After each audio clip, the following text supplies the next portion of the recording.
On everybody, I am Perry White. I'm the host of the Jaguar Journal. I want to make sure that you guys tune in live each and every Saturday morning from 7 a.m. to 9 a.m. on 107.3 FM. We also have our affiliates in Alexandria, Louisiana, as well as down in New Orleans. And if you're not able to catch us on radio live, you can subscribe to our YouTube channel as well as follow us on Facebook. It's the Jaguar Journal.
Opinionated, outspoken, informative. The Jaguar Journal. Your source for the latest information on Southern University sports and SWAC athletics. A Baton Rouge sports talk tradition.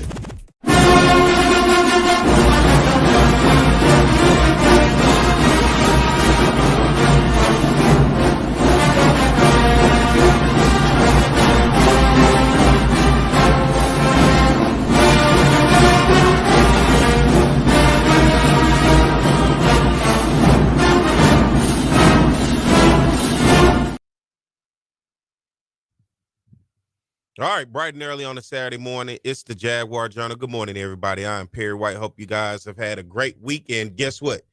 An even better weekend. The sun is out this morning. The sun is shining as though it's 12 noon. So if you're not up getting your day started, hopefully you're getting up, getting your day started now right here with us here at the Jaguar Journal. And congratulations to everybody, the graduates of Southern University yesterday. Graduation took place.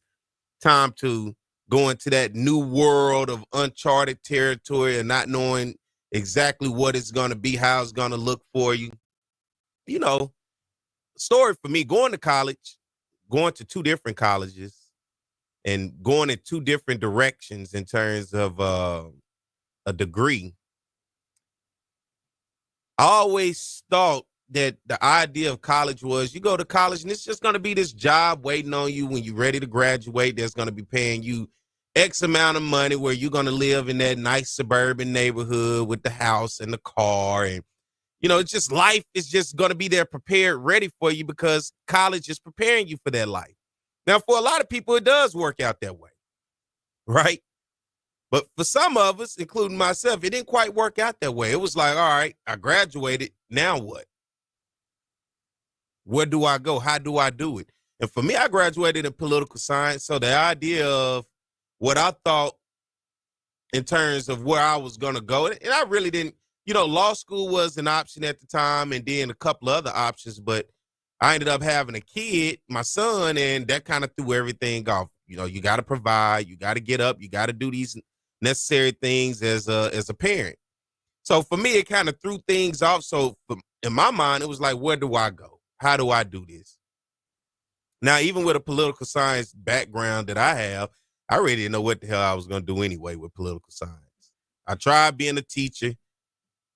I ain't ready for them. I ain't ready for y'all kids. How about that? I'm ready for kids, but not y'all kids. Y'all kids are too much sometimes. So I gave that a shot for you, and I'm like, If y'all ever saw, what's the movie? Soul Man, what Bernie Mac said about them kids, that was me. Y'all, if you ain't seen it, then you just don't catch the joke. But if you seen it, that's how I felt about them kids. Look. Send them back home to their parents, because right now I wasn't prepared for it. But, it's interesting what life, where it would take you, how things pan out. I went in a totally different direction than what I went to school for. Of course, I did some work in politics for a while. Had an opportunity to work here and there with this person and that person. But I pulled out of that game. Politics is a dirty game. And I'm not the cleanest person. Okay? Most of us aren't. But I just rather not deal with somebody who constantly wants to dig up something on you. Now, you ain't going to find no bodies or nothing. You just going to find, hey, I used to kick it. Yeah, and that's okay. But it's just a dirty game. I'm all about what's right for the people to do right by the people. I don't get caught up in the game of back and forth or want to talk about the other person and how bad that party is that they represent in. Just coming in with all this. I don't care what party you come from. I don't care. As long as we can work together. I don't get caught up on all this is better, that's better. No, we all good. Let's just work together in order to come up with a plan, because there's going to always be difference in thoughts and party backgrounds and ethnic backgrounds and all type of stuff.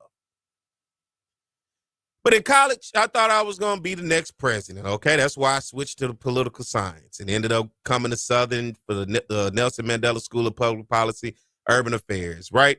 Obama had made me, it was that beacon of bright light for most people who look like myself, African Americans. Had never seen anybody that looked like me in that office. So it was different. Plus, I was in that position where I wanted change in my community. And I didn't understand how to create change in my community, just like most people don't understand how to create change in their community. And that's why most people sit back and wait on that individual who has been elected to create change in that community, but it doesn't necessarily always work out that way. Because the little thing about holding somebody accountable. So, I went that way, dibble to dabble, but then I found myself over in this communication side, on the radio, on television, doing digital media work. And I kind of foresaw it years ago when I first got my opportunity in this media space, because I keep getting the credit of being a journalist. But in actuality, I've never taken a mass comm class. The only class I've gotten close to this was I took a voice and diction class. Mrs. Richardson, my high school classmate, Jasmine, her mother taught it at UAPB. And I took that class, and it helped me with words, enunciations, to pronounce, to break down the word in order to say it correctly. That's about as far as I got. And I didn't think it was going to be this. Hell, I thought I was preparing myself to be a politician. But, I got into this space as a sports writer. Shout out to Jared Carter, HBCU Digest. Gave me an opportunity. I spoke in front of the SU board years ago when the school was going through the financial issues, having to cut staff, cut programs, even at that time, cut classes on Fridays. So I spoke in front of the board, and I was speaking about how did we get here? Why are we here? How can we look for the future to get ourselves out of this situation? And in the process of that, I didn't know Jared Carter was sitting in the back of the room, had flew in from Baltimore, Maryland. Because this was a big story at the time. Southern was dealing with some real issues. This was during the time of Bobby Jindal being in office. And so after that board meeting and after I spoke, and this was young, look, I was nervous. I just got up there and just said, I'm going to say what I'm going to say. Didn't know why, how, just did it.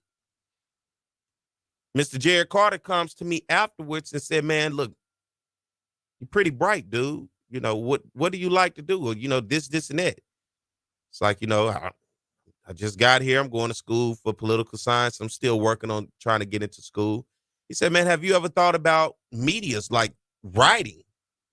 Now, I'm really good when it comes to English. English was one of my favorite subjects in school. So I'm great at writing. So I'm like, no, I never did that before. So he says, man, how about you? Would you like to start writing for me? He was like, what do you like? Like, well, sports has always been my thing. He said, well, write about sports for me then. Let's do some HBCU work And at the time, Southern and Jackson were about to play in Baton Rouge for the first time in like 3 years. You remember we signed that crazy deal where we went to Jackson State for 3 straight years in the mid-2010s. We just played there for 3 years, right? Gave up a home game. So it was the first time Jackson State was coming to Southern in some time. So I go and I write the article about it. It gets published, my first published article. Then the next week, I think, well, in that same time frame, Southern played FAMU in Atlanta for the Atlanta Football Classic. Wrote an article about that. It got published. And so things start to take off, but you just never know what life is going to bring. And that's always my thing to a recent graduate. You never know where life is going to lead you. And that's just short form of telling you how I never saw myself in communications, never thought about radio, television, any of that. Hell, I initially went to school to be a scientist. I was going to be in a lab doing research and projects all day, in which I did in the early years. But here I am. And that's the thing about life. That's the thing about graduating college. That's the thing about graduating from wherever. You never know. As much as you prepare for one subject in one area and thinking you're going to go in that direction, boom, you find a talent, something deep down inside you that you didn't even know you possessed. And then all of a sudden it blossoms out to something, an opportunity is presented, and then you take that opportunity, you grow into it, and you're like, you know what?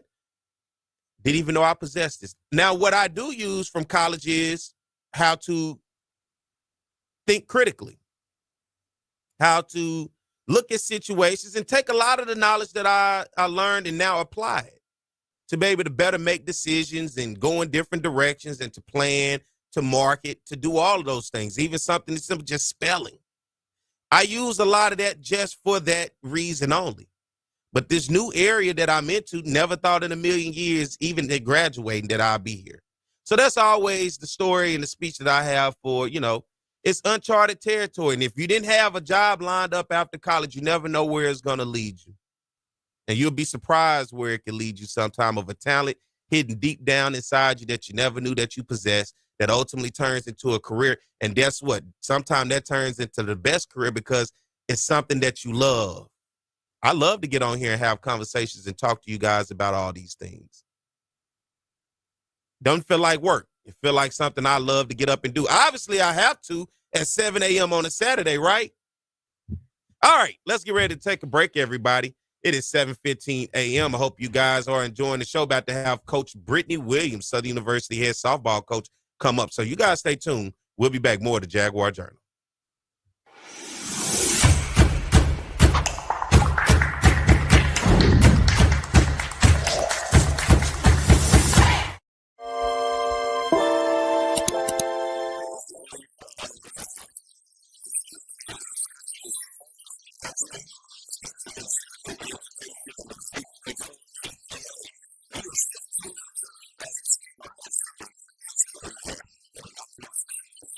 Quincy Ricks is the quarterback. And Don, this is a man who's really changed his game from last season, and he's a graduate student as well. Yes, he has, Bob. Quincy Ricks has matured into the unquestioned leader of this Southern University offensive attack. 10 wins this season, and he set school marks for passing yards and touchdown passes. And Bobby's had a lot of help. Only 5 sacks on the season. He earned his undergraduate degree back in August. He's taking some master's classes, and he wants to be a lawyer.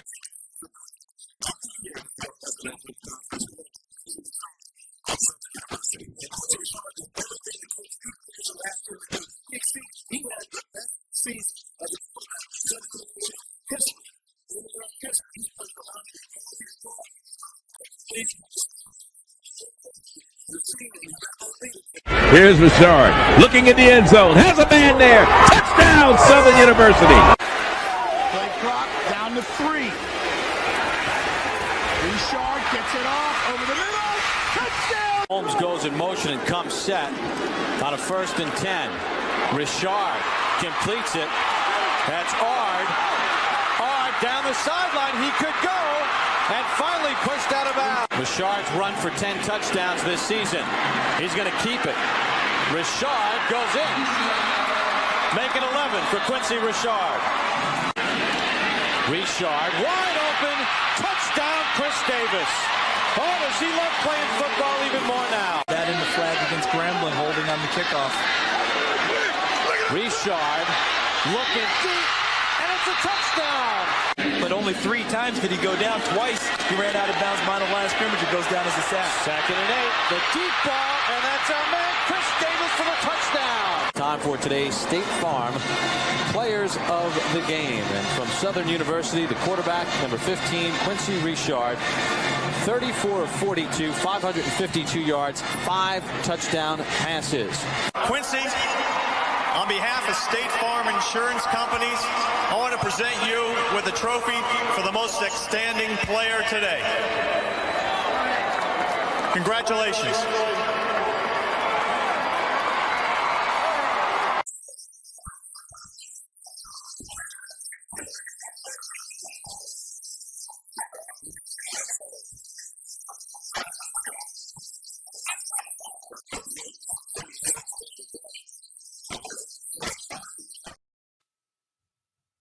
All right, we're back. It's the Jaguar Journal. Hope everybody's having a great month. It's today, Monday? No, it's Saturday. It is the weekend. I'm not going to get you guys started too soon because guess what? Monday through Friday, we sit back, we wait. And this Monday through Friday, we've had the SWAC softball tournament. And nobody better than to talk about the SWAC softball tournament than guess what? The head softball coach over at Southern University, Coach Brittany Williams. Good morning, Coach. Hey, good morning. Got to turn it up for me. There we go. Coach, good morning. Good morning to y'all. How you doing? I'm doing good. You see, I'm a little throwed off. I'm talking about Monday. Turn it up a little bit more for me, can you? Yeah. There we go. All right. I got to make sure I can hear it. All right, Coach, guess what? Yes. The softball tournament. I know. Over in Gulfport, Mississippi, you guys went over and competed. It fell short in 2 games. You had to take on Jackson State and Prairie View, and unfortunately, we came out on the other side of it in losses. But let's just recap the SWAC softball tournament for you guys and the performance that you saw out of your team in the tournament. Yes, we had a tough road. We had the defending champ first, and then we had the number 1 seed next. So we played Jackson State. They came out swinging. We went through 3 pitchers in 2 innings and finally was able to kind of nullify those bats towards the end. So ended the game 5-3, was fighting back. Just the damage that was done early in the game, we couldn't undo that. And PV we came out strong, scored 1 in the first inning, and then they started getting their bats going. So we kind of went through a few pitchers there, and of course, didn't come out on top in that aspect. We had some rain to overcome that weekend. That's kind of why the SWAC tournament is still going on right now. There's some weather out there in Gulfport. So it was still a good time overall. They competed. So looking at your team, the season comes to an end. As you told me last week, I was very surprised to get that news that this was the best record, 20 wins in a season for Southern since 1997. Amazing feat for you guys, and shows that you headed in the right direction. That something since 97. That's a long time ago at this point. Yeah, seriously, and that's has to be for you when you look at this program. And I asked you last week, in terms of the culture, but then, you may not have gotten where you wanted with a championship, but that's part of the building process. How do you then relate that to a team to say, you know what, we may not quite be there, but we headed in the right direction? Kind of told them exactly what you just said. Since 97, so we're undoing a culture that has been set for so long. It's going to take a little longer than we anticipated. I thank the seniors and my captains for helping us, build that foundation and getting us headed in the right direction. We just got to continue to keep going and keep pushing and get better and better each year. For you looking at the program, evaluating, what did you guys do well this year that you thought you didn't do in the previous year? Our defense was excellent.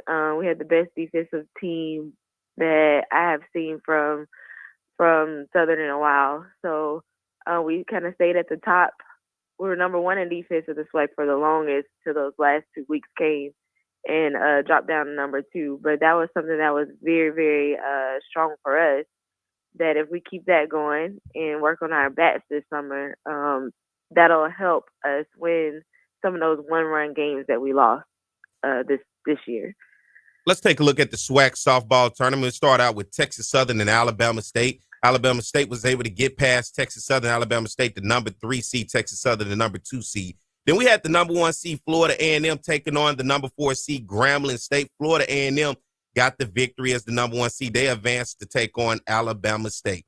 Then it was Jackson State taking on Southern. Southern, the number 3 seed, taking on the number 2 seed, Jackson State. Jackson State gets the victory. They moved on. And then you had Prairie View, the number 1 seed coming out of the West, took on the number 4 seed, Bethune-Cookman. How about Bethune-Cookman with the upset, knocking off Prairie View, and Bethune-Cookman moves on. And then you had the matchup between Alabama State, the number 3 seed, versus the number 1 seed, Florida A&M, and the number 2 seed, Jackson State, versus the number 4 seed, Bethune-Cookman. Alabama State gets the victory. Jackson State gets the victory over Bethune. Then you had the losers bracket, as they say. Texas Southern took on Grambling State. Texas Southern moved on. Then you guys had to take on Prairie View. Looking at that game against Prairie View, now you did something this year no one has been able to do. Let's go over there and sweep Prairie View. Well, not necessarily sweep, but get the victory, series victory over at Prairie View. Talk to me about that team. Yes, yeah, they're a tough team. They're good all the way around, defense and offensively. We were able to get over there and get 2 wins. Like I said, all those games were really, really close. We battled to the end, and we were hoping to kind of do that this time. But like I said, PVUs, they woke up. You're looking at some of the teams around this conference heading into the championship. Of course, Jackson State has found themselves in the championship, and you saw that team in the opening round. Your thoughts on the championship game and just the level of competition for those teams that have made it? Yes, those girls, they compete. A lot of them, like you said, FAMU beat Graham, but that was extra innings and one-run games as well. So FAM has to play Alabama State first to see who makes it to the championship. That's going to be tough. That's history right there, because that's FAM's old coach at Alabama State. And FAM was the defending champ last year, so that's definitely going to go down to the wire. It always does. And then for Jackson State, whoever plays them has to beat them twice, the person with, the most experience in the championship games as well. So they're looking to be back-to-back. So today's going to be an exciting day in the SWAC championship world. I was a little disappointed. I saw the all-SWAC selection, first team, second team. Now, tell me if I'm wrong, but I didn't see anybody from Southern's team on any of those selections. Yes, not one. And then, some of my girls had some better stats than some of the ones that got the awards. But it's just motivation to keep going, to keep pushing, to be seen, to be heard. Just more work for us to do. More work for you guys to do. And then, now where do we go from here, Coach? We go into the off season. It's a second for you to take a break and evaluate and look back on the season. Where do we go to build from the best season we've had since 1997 to go into the next season now? Oh, that makes it fun. You know what you have returning. So I'm like, yes, got this, got that. And then the holes stand out bigger. So now you know what you need to fill up. So recruiting-wise, we will definitely be on the trail this summer. And to be honest with you, we're looking locally for the spots that we're trying to fill. So we want some Louisiana, some homegrown girls that have big bats. That's what we're looking for. And that's what our goal is this summer, to fill those holes right there. I almost fell out laughing. Sound like you said it had some big backs, but you said big backs. Both. I thought that's what I heard, but I get it. But we want the backs to be strong so they can hit the ball, but I get it, okay? Listen, I thought that's what you said. But when you're looking at recruiting, you're looking for young ladies locally. So anybody out there, if you know a young lady that you're listening and say, man, hey, she's good at softball, let me give her a try. What are you looking for out of recruits as you looking at these young ladies? Yes, grades first. So Southern has a lot of academic money, as well as we have, athletic money. So we're looking at that. My team has been in a fight for the top GPA every year. We've won it 2 out of the 4 years I was here. So when recruiting, I definitely look at that, because to me that speaks a lot about you. If you could be disciplined off the field, then you can be disciplined on the field as well. And then from there, we are looking at offense first. So how well can you drive the ball if you're a slapper? How fast? Exit velo, all of those things, and then getting into defense last, honestly. So the holes that we had this year were offensively. We had some really good gloves, talked strong about our defense, but now it's time to ramp up that offense. How many are we losing from this team's roster? We're losing 5 seniors. Okay. And hopefully we can keep intact, because that transfer portal, and that's the next thing I'm going to talk to you about. What is the transfer portal like in the softball world these days? Yes, it hasn't opened up for the summer yet. It will in a few weeks. But we've already started getting the emails of, I'm going to enter the transfer portal. Of course, we can't talk to those people until they enter the transfer portal. But it's already, starting to get going and get popping. And for us, SWAC reaches out to SWAC. So that's also kind of interesting as well, how people move from place to place. You know what's interesting? I'm going to give the people out there a fact about you. I found out you were the class president in high school, weren't you? Weren't you your senior class Yes, president? I was. So that's why you do so well in leading and being able to get people to buy in, because you put it out there in a way that I think they understand and you can relate to the people. So I appreciate everything that you've done. Congratulations on a great season, something to build off of, and the best season since 1997. I think they have the right person in position leading it, and I'm curious to see how this thing is going to continue to grow as we move forward in the off season and going to the next season. I know you and your staff are going to be out there. As Coach Oldens used to say, that gas tank philosophy. You're trying to find something within driving distance here in Louisiana. And for anybody out there that's listening, if you know a young lady that has some talent, has that collegiate ability to be a student athlete, hey, give Coach Williams a call and check out Southern University softball. Maybe they can go over there and then to be a part of this successful program headed in the right direction. Coach Williams, any information out there for people to have on you to follow or keep up with you, email anything if they want to reach out and maybe help the program as well? Yes. So if you're looking to be recruited, the best way to reach out to us is on social media. So at SU Softball _ tag us in everything that you post, any video that you post. If you have a YouTube channel, email that to us so we can look at that. You don't have to pay for those recruiting coordinators. You can just send us stuff as well. And then for people that are looking out to help the program, you can email me. It's Brittany, BRITTNEY, .Williams01 @sus.edu. Or you can reach out to us on social media as well. So we thank you guys for all the support this season, especially Jaguar Journal, keeping everybody updated with what's going on behind the scenes at Southern Softball. And we're looking forward to an even better year next year. Hey, it's been a pleasure going on the journey this year with you guys. Didn't even know, starting off talking with you starting the season, it was going to be the best one since 1997. So it is an honor and privilege to go on this journey to say, hey, it's a start, and I'm willing to be right there with the start. And congratulations to you. And for people out there, listen, we talk about supporting our programs. When you see a program headed in the right direction with a coach that are doing the right things to get it there, now we have to begin to put our money where our mouth is and begin to put into that program, because I'm sure there are a lot of things that you can use help with in terms of just the necessities with that program moving forward. Yes, definitely correct. We have some mandated things coming up with the NCAA as far as a padded fence and a pitch clock, and we definitely need support to get those things done. So please, y'all out there, y'all hear what she's saying. She needs some help.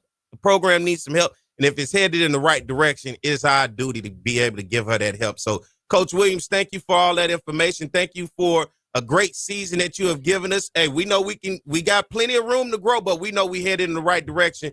Congratulations to you and good luck to you in the offseason. We'll continue to keep it going. Just if there's anything you need help with the program or any information out there, definitely let us know, and the platform is always open for you. Awesome. Thank you guys so much. All right, let's get ready to take a break, everybody. That was the voice of Coach Brittany Williams, Southern University head softball coach. We come back on the other side. We're going to be talking some transfer portal on the football side. Let's see how things are shaping out around college football. So you guys stay tuned. We'll be back more to Jaguar Journal.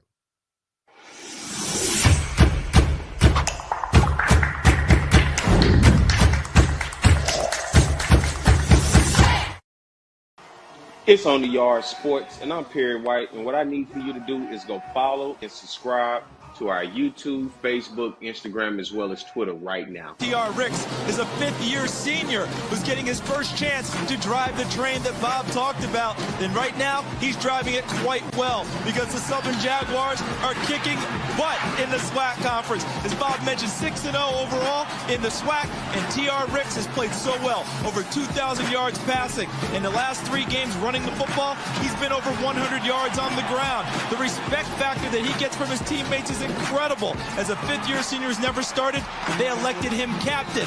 And the numbers he has put up are represented on your screen. 27 total touchdowns on the offense, a pass percentage of nearly 60%. He could be the SWAC Player of the Year on the offensive side. And they're going to get a huge dose of the best offensive player in the SWAC, and that being Thomas Ricks. Yeah, what Thomas Ricks has found a way to do is just beat defenses either with his arm, with his feet, or with his leadership capabilities, finding a way to win the games late with fourth quarter comebacks. He showed versatility and athleticism. He's a tremendous athlete that knows how to win, most importantly. Really is a leader both on and off the field.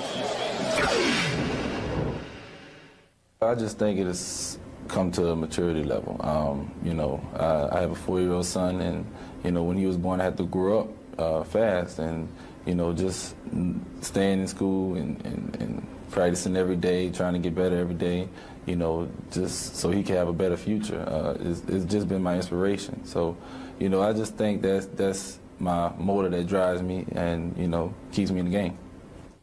His 4-year-old son, Collier, has not missed a game this season. They throw the football around in Rick's dorm room at Southern, and he says it's great playing football with Collier. 1st and 10. Ricks. He's got Vernon. Vernon makes the catch at the 45. They can run the entire offense with all those guys in the game. Ricks to Vernon. 1st down. Holmes in the backfield. Ricks. 1st down. Gage on the tackle, but not until Ricks picks up the 1st down. 2nd and 7. Ricks. Overstreet's got it. Across midfield. Ricks. As a receiver downfield. It's caught for a touchdown. Territory. Ricks. Fakes the pitch. Gets inside the 15. He's in the type of young men that represent his philosophy in life and in football. Ricks in a shotgun. He's going to run it out to the 10. And 2nd and 11 after the holding penalty. Sidearm toss. All right, we're back. It's the Jaguar Journal. Good morning to everybody. Hope you guys are having a good morning as we continue this conversation this morning. Listen, let's talk about some football, right? Let's get into the transfer portal. We know we're reaching the end of the semester for a lot of schools. And listen, people are going to different places. They're switching around and going. So nobody better talk about it than my man from FCS Football Central, my man, Zach McKenna. Good morning, Zach. How you doing, man? I'm doing good, man. How about yourself? Hey, staying busy. You know how it is about this time of year. Listen, let's talk about it this time of year. Of course, we know people in colleges and this new world of college football. We're getting folks transferring here to there. And one of the ones that I saw here recently was Kendrick Rhymes, former Southern University running back who had a all-conference career here. He hit the transfer portal. He had an extra year of eligibility left because they came out with the rule, with the junior college rule. And before I get into that, give us some information with that junior college rule that they ultimately gave those kids an extra year. Yeah, man. So there was a lot of misinformation out there that this just means that, let's just say me and you are graduating high school next year, right? There was a lot of misinformation that if me and you decided to go to JUCO over maybe, Division III, Division II, that it wouldn't count toward our eligibility, which at the end of the day, it might not if they pass another rule. But for right now, what the rule was is that your eligibility expired after last season, which was the 2024-2025 college football season. You got another year of eligibility. That's how you saw a guy like Kendrick Grimes get another year, a guy like Shamar Savage get another year. I mean, there were so many players, and so it was just a special rule for this year's senior class. And so this isn't something that is going to apply to players in the future, but there is going to be another vote, and that might come down the pipeline. I don't expect it to, but this is just kind of like a one-time special rule where JUCO years, you got 1 year of eligibility instead of being, your eligibility expiring in 2024, 2025. What does that do for the landscape now with that rule change?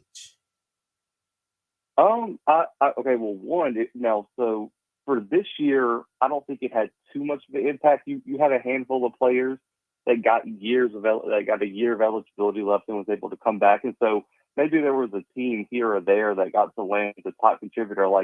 Jackson landing Shamar Savage is huge, right? That's a big-time wide receiver pickup. I don't know if he was used very well in that Prairie View scheme in the first place.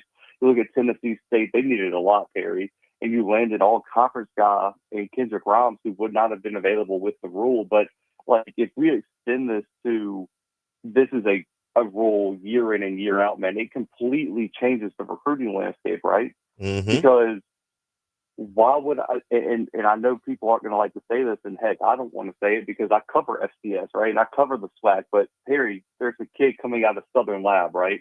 And maybe he's borderline right there between P4, G5 and Southern, right? He's one of those tweeners. Maybe he's got some grades he needs to work out. Maybe he needs to grow an inch or two. Maybe just needs to get in the weight room. Why would that player go to Southern or Grambling or Southeastern Louisiana when he can go to a JUCO and keep all his eligibility, Perry, and then transfer to a P4 with 4 years of eligibility? So it would completely change the recruiting landscape. And even talking to some JUCO coaches, and my co-host on the Blue Bloods used to coach in JUCO and now coaches at Alcorn and Leroy Frederick. A lot of the JUCO coaches don't think that's sustainable in terms of roster management, in terms of just the landscape of college football. They really think that would be a disaster. So I would imagine that's not something that we see extended into the future for kids that are at JUCO right now. Because this is interesting, open it up, and then you factor in the Kendrick Grimes, who ultimately he thought it was over with after last season. Then this comes out, and now he transfers over to Tennessee State. So Kendrick Grimes at Tennessee State, and then you talked about Shamar Savage leaving Prairie View, going to Jackson State. Now, listen, I kind of heard some rumblings about some things, but this is just rumblings. But, I don't know how much to put into it, but does something seem a little fishy about that? No, that was a rumor that was fabricated for views. And there was a mysterious tweet put out by Tremaine Jackson that people misinterpreted and tried to extend to that situation. Because you got to think about this, Barry. Shamar Savage didn't know he had an extra year till after the HBCU Legacy Bowl. So this is a guy who participated in the HBCU Combine, participated in the HBCU Legacy Bowl. So, Perry, why would Tremaine be upset that he transferred to Jackson? He was never on campus. Yeah, he had already took him off the board.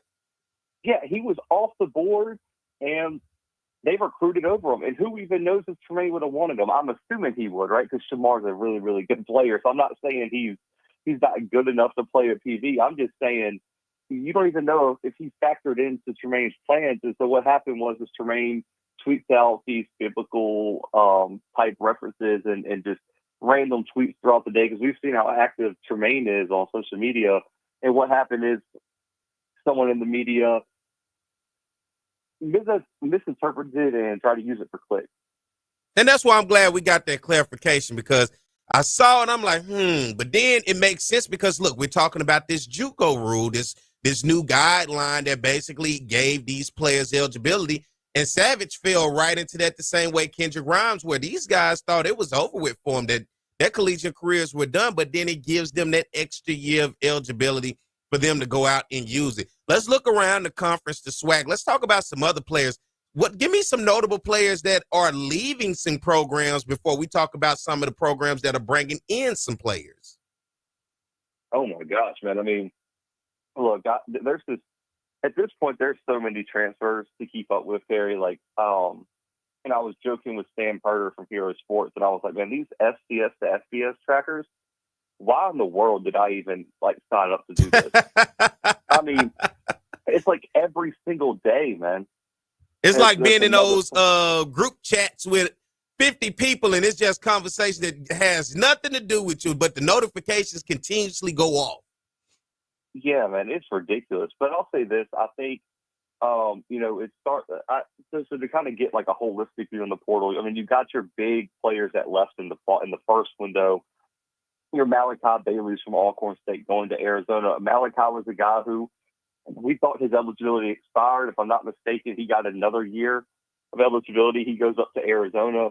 Giovanni Gibson from UAPB, I mean, arguably the best wide receiver in the conference last year, goes to Oklahoma. Now, I did hear that in spring practice that he did break his leg. No! And so he's going through some rehab. They said it from what I heard, it was not a clean break. So there's a chance he could come back later this season. But we know with injury waivers, he'll get another waiver. So I think Giovanni's going to be okay. He just needs to get healthy there. And man, Oklahoma's wide receivers are cursed, man. They lost 6 wide receivers last year to injury, Perry, and now they've already lost 2 in spring. So insane. I think James Ash from Florida A&M, another spring transfer window guy. He goes from Florida A&M to Auburn as defensive tackle, a multi-time all-conference guy. Andrew Jones, linebacker from Grambling State, goes to Ole Miss.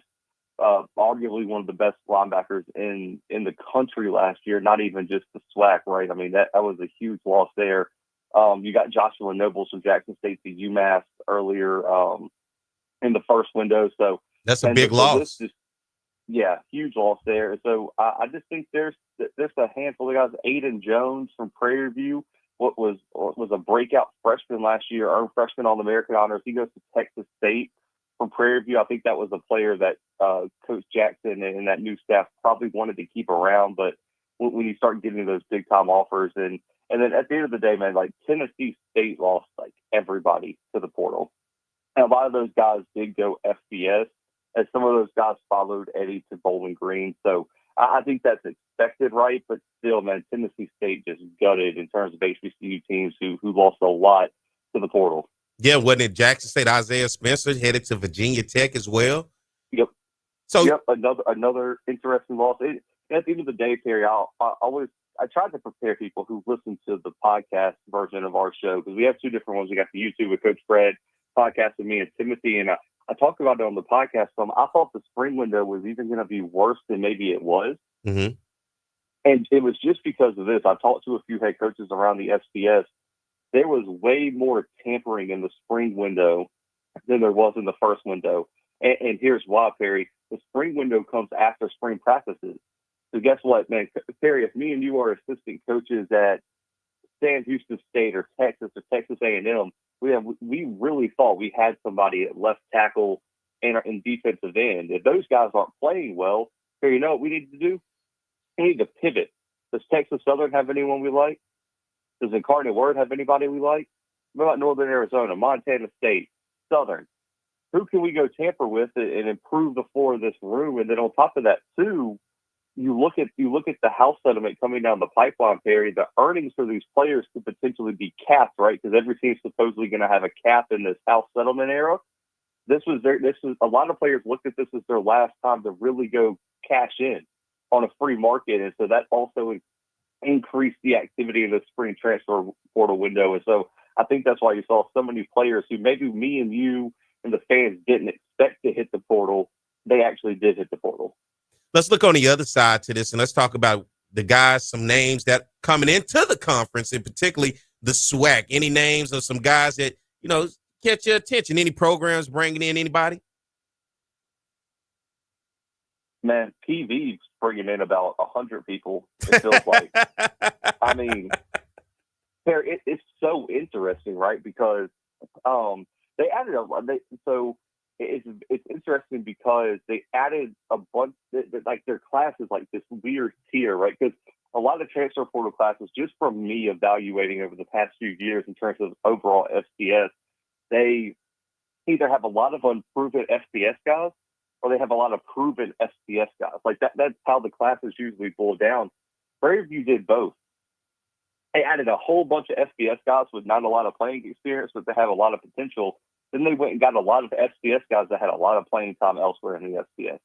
And so it's going to be very interesting to see how that plays out.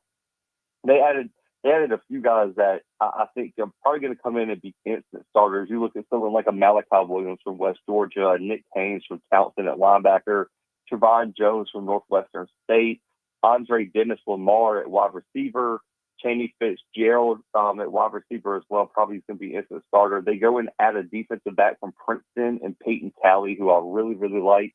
More of like an in-the-box, downhill tackling safety. Also, Dylan Spencer, a guy who's been around the SWAC, right? He was at Jackson State under Prime. He goes the JUCO route, starts last year at center for a pretty good Central Arkansas team.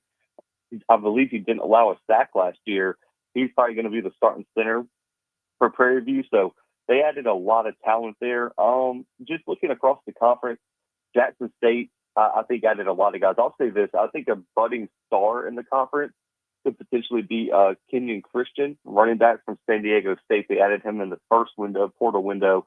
I think he is a perfect 1-2 punch with Ahmad Miller, who they have coming back at running back. And then you look at what they added in the spring window. They find a way to keep Nathan Rimbert in the house, who entered the portal initially, decides to come back. That's a huge pickup for them. And then we talked about the Savage pickup, and then they add 2 offensive linemen from Tennessee State, one of which started at Tennessee State last year. So I think Jackson did a really, really good job addressing the needs in the portal. And then for Florida A&M, man, I thought they were going to be a big winner, right? They go and add an All-American level quarterback in C.J. Montez. He decides yesterday to go back to Kent State.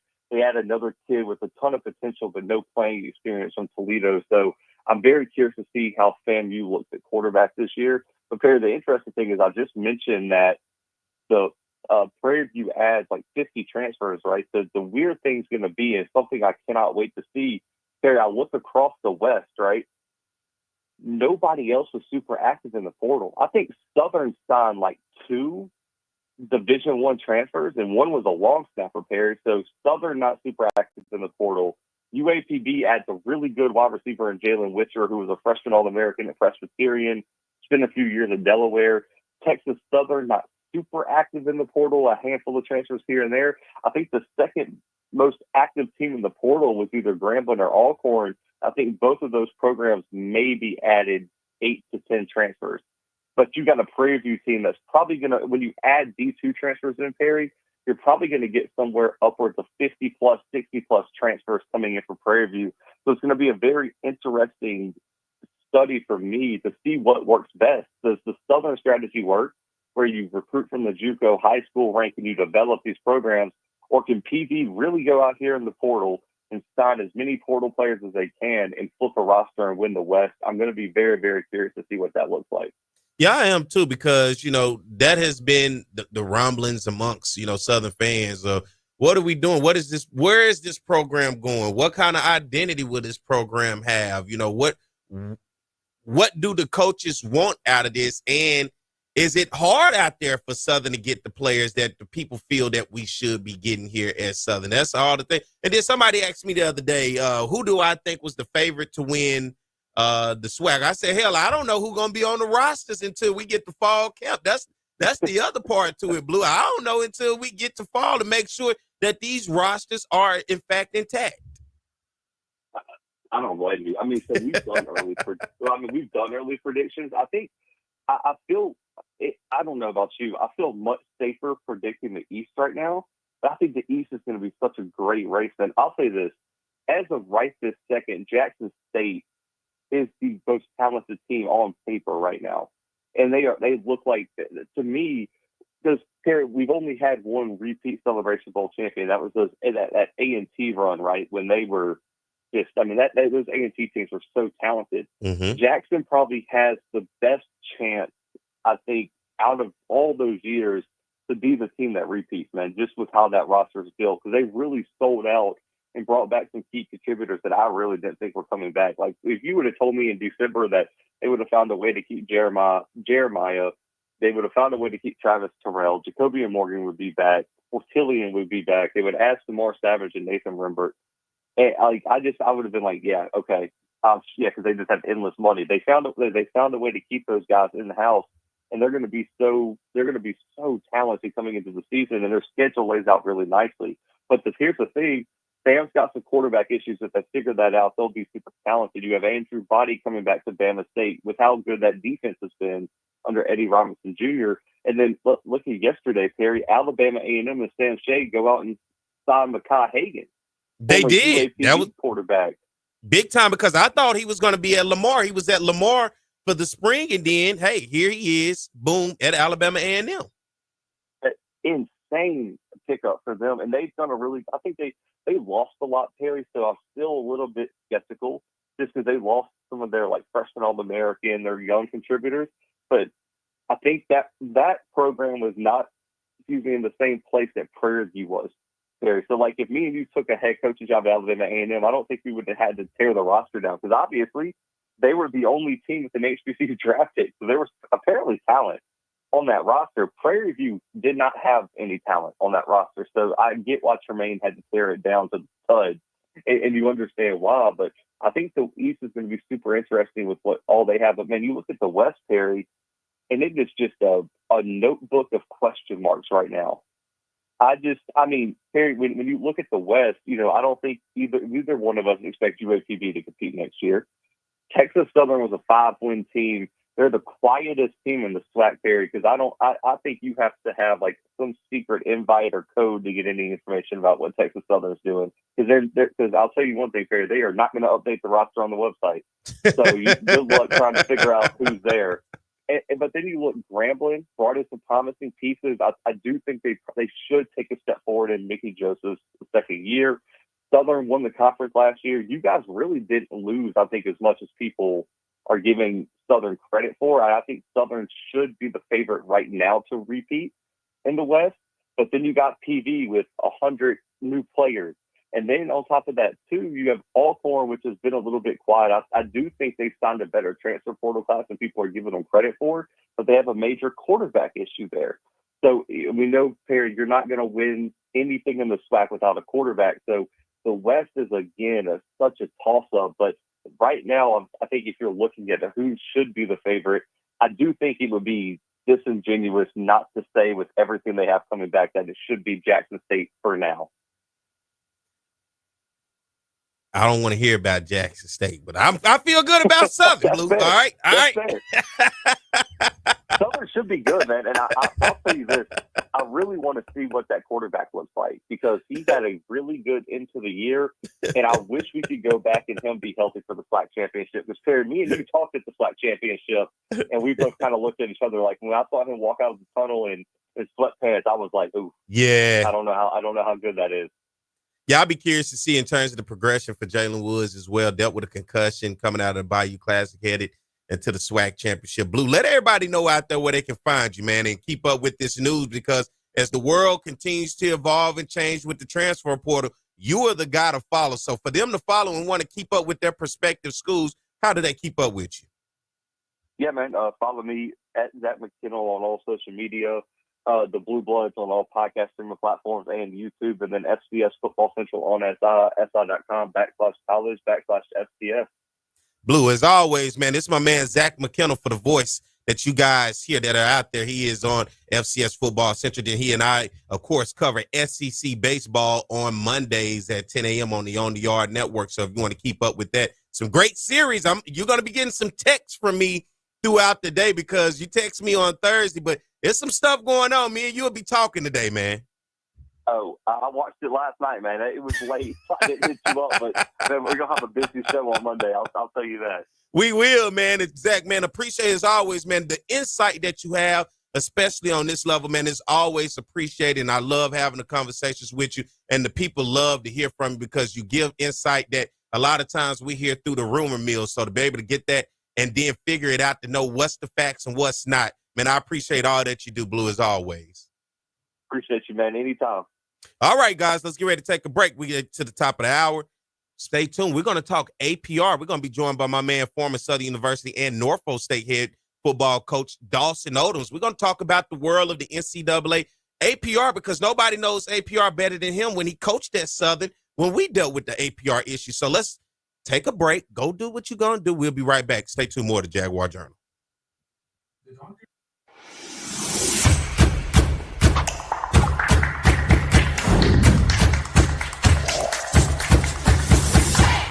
Quarter with Jackson State leading 10-3. Ball's at the 31-yard line. Again throwing the football downfield. Oh, and his receiver Hayes makes the catch. See you later. Touchdown, Southern. And every time you think Southern struggles, they come back, they make a play. They've done it all year long. Kick is up. Kick is good. Second down and a yard to go. Again, they give it to Lewis. Lewis finds room. Lewis still on his feet. Lewis making a move to the outside. He's inside the 25, the 10, the 5. What a run by Ryan Lewis. 69-yard run for Ryan Lewis. And how about this? Kicks up, kicks good. Halftime, George Johnson along with Charles Mann. Southern trailed in this football game 10-7. Then they reel off 14 straight points, and they do it with the big plays. And that's something that we didn't think would happen, at least from Southern's perspective. They've been able to methodically go down the field on people and win ball games, not the big plays. You saw the big play by Ryan Lewis running 69 yards, the nice throw by Terrence Levy. This is something that I don't think Jackson State thought they would see in Southern either, and they go into halftime down by 7 points. Jackson State came in the best defense out of the SWAC. And if you take a look at the highlights, you will see that this club, and I'm talking about Southern, was really able to capitalize on a couple of miscues, and the big plays are the result of it. And this is Daniel Guy with a nice stiff arm to Bradley Pittman there. And he runs that ball 36 yards inside for a touchdown, makes it 7-3. And then Terrence Levy, quarterbacking, throws a big bomb to Michael Hayes, who gets by Rashard Anderson and waltzes into the end zone for a 69-yard reception. And then the big run by Ryan Lewis, a scat back for Southern, races 69 yards for the score. And that's where it stands right now, 17-10. Southern is on top. Passing leaders in the conference, Donald Hayes from Grambling, your top passer. Washington second, but he's intercepted right there. This time the inside handoff, and the ball was dropped, and Tommy Head. Here's Taylor in the pocket, looking downfield, and looking for Leroy Fields, and this one looks intercepted, and it is. He's played a lot tougher ever since. And this is a free play for Southern. 2nd and 15. It's a free play. Levy completes his pass. It's a free play. Oh, and he's still up. It's a free play. Hayes is going to continue running inside the 10, the 5. Unbelievable Michael Hayes. Hayes now with 187 yards receiving. 169-yard touchdown, 181-yard touchdown. And Southern's came up with all the big plays. They lead by 14. And that one is intercepted by Darden. Darden looking for some room, and Guyan will finally drag him down. But we start the fourth right after this. 2nd down and 20 after the penalty. Oh, he's got a man wide open. Going into the corner. Touchdown! Reynolds attempting the point after. It's good. A 32-yard field goal. Kick is up. Kick is good. This is a great football game. We knew it would be, though.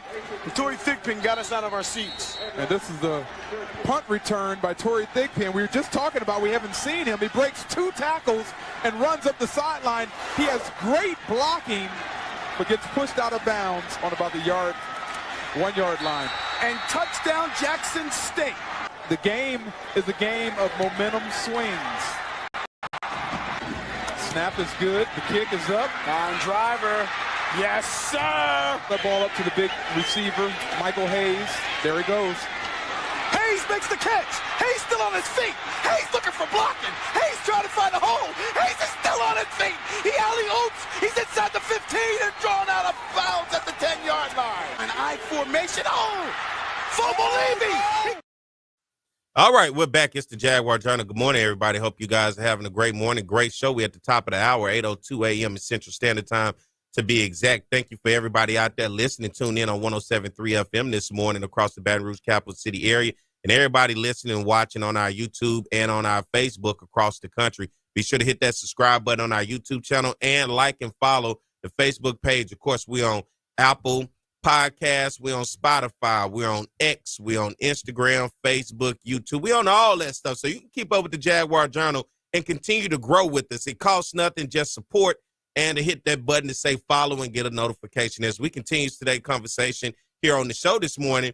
Very special guest, third all-time in wins at Southern University football, and we know him also well. Former head coach here and at Norfolk State, my man, Coach Dawson Odoms. Good morning, Coach. Good morning. How you doing? Doing good. Turn him up just a little bit for me. There we go. How you doing this morning? I'm doing great, man. Just excited for another opportunity to be on this side, man. Just enjoying life and looking forward to what's next. Man, I'm glad to have you on, man. And as we look forward to what's next, right? Something that came out this week, of course, that you know well, and I thought nobody better to talk about it than somebody who had to deal with it here at Southern. APR, Academic Progress Report, that comes out in terms of measuring the graduation rate of student athletes in particular programs, right? And this week we saw some programs be affected by it. Southern on this side of things, no issues, all right? We've seen the days of the issues, but Southern good, but there are other programs that are dealing with issues. But before we even get into those issues in those programs, I want to talk to you about the APR, because in this ever-changing world of the transfer portal where guys are leaving to go here, leaving to go there, at some point you would have thought we would have to rewrite this, look at this differently. But your thoughts on looking at just the perspective of APR being measured in this world of players being able to jump ship at any given time right now? Well, it's definitely challenging. And let's start by just real quick, just explaining what APR is and what it stands for.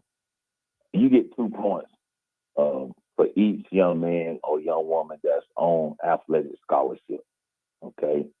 You get a retention point and you get an eligibility point.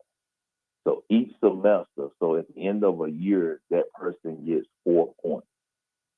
The way you lose points is if a player transfers and say that player doesn't have a high enough GPA, okay, that player is not coming back, so you lose a retention point. When players become ineligible, you lose an eligibility point. So when you got 75 guys on scholarship, as you look at football that's on athletic aid, each one of those guys carry APR points. And so you take your entire team and you factor in how many points you lost and divide that into the maximum number of points that you possibly could have attained.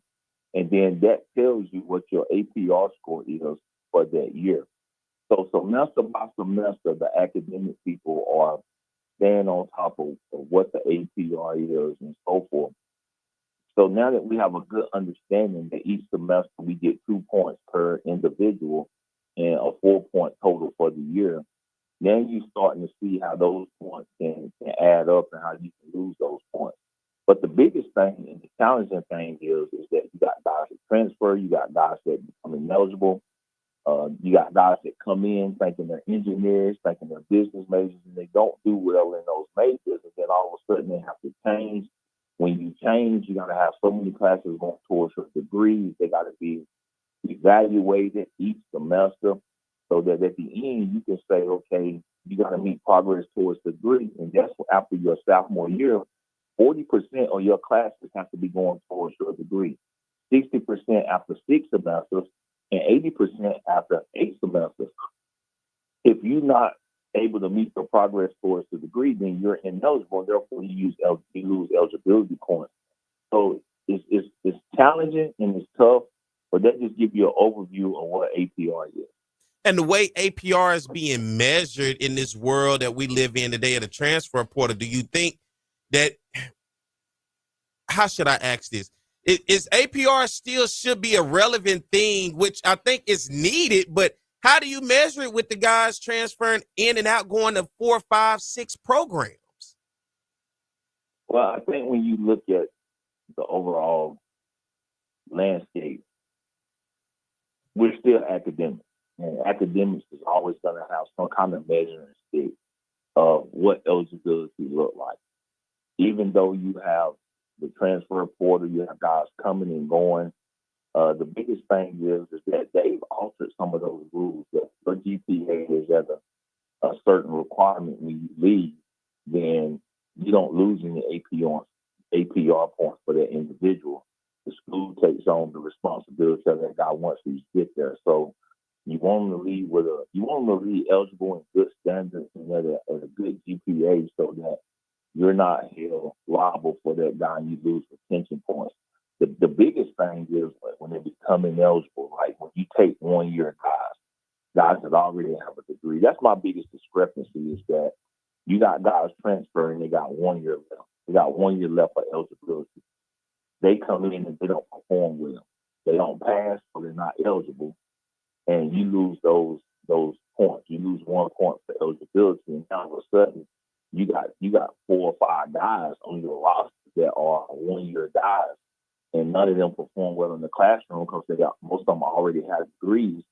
So that hurts your APR. So I think coaches got to look at what they're bringing in and how that's going to affect their APR. And when you look at who's posting and who's releasing APR, it's quite ironic that it's usually our HBCUs that are facing these types of penalties. You don't really hear about APR from PWI. So we have to do a great job of understanding that it's still there, it's still present, but I think the NCAA is still trying to figure out a way how we're going to do APRs to continue to move forward. And a lot of people had this thought that, when COVID happened, that it was kind of, this not going to count here, that's not going to count there. What ended up happening with that whole notion that things weren't going to count towards APR once COVID happened? Well, they gave you some years where they were lenient and wasn't really pressing with APR because they understand people were coming out of COVID. So some of the resources just weren't there. You was doing online school. You didn't have the tutoring. You wouldn't have the face-to-face. So we was at a time where things were just different. And those years have fallen off now. So now you're starting to look at all the years APR taught now are the years that are after COVID. So we're talking about the cohort, which is 4 years. So we're talking about 21, 22, 23, 24. This is the first 4-year cohort after COVID. So now you're starting to see a major difference in where we are and where we need to be as it relates to getting that 930 score. That's the benchmark. 930 is where you want to be so you don't receive any penalties. And we're starting to see some of those penalties as you look at social media as it relates to APR. It's tough, but they're still lenient because they know that 4-year cohort is still coming out the COVID. That's why you're not seeing a whole lot of people receiving, what we had to endure for 4 years at Southern, which was a difficult time because, we lost scholarships, over 5 scholarships a year every, for 4 years, and never had spring ball. So, those were challenging times, but we were better through those times, and we was able to figure it out, and we left it in a better place than we found it because the APR was steady, constant. That's what it got to do. You got to stay above that 30. Let's get ready to do this, Coach. Let's take a break. Can you hold on through a break for me so we can come back on the other side and kind of break that down in terms of what we dealt with APR at Southern? Yes. All right, so ladies and gentlemen, let's do this. Y'all stay tuned. We're going to take a quick break right quick. When we come back on the inside, we'll continue the conversation. It's the voice of Dawson Odoms. Y'all stay tuned. More to Jaguar Journal.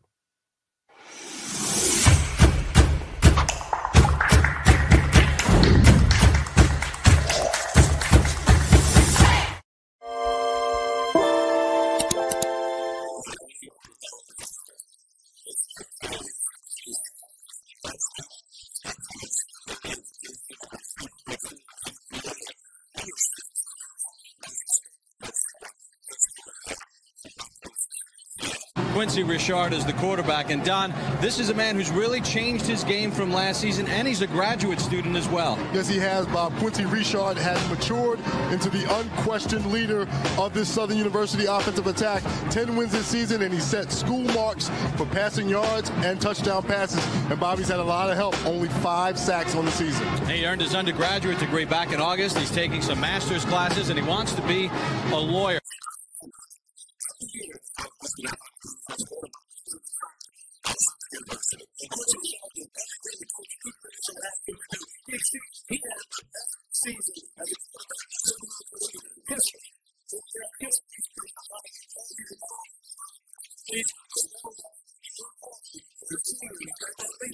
Here's Richard looking in the end zone. Has a man there. Touchdown, Southern University.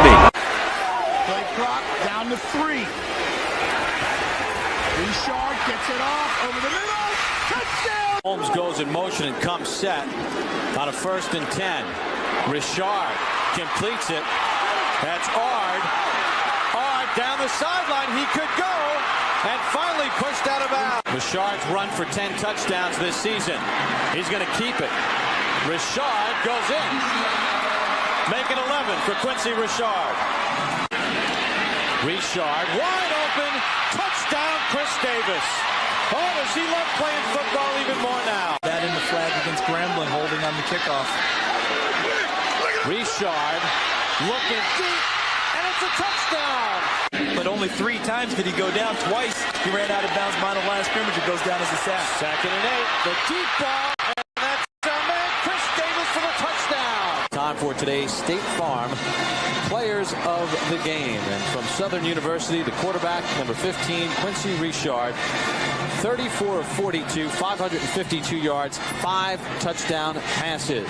Quincy, on behalf of State Farm Insurance Companies, I want to present you with a trophy for the most outstanding player today.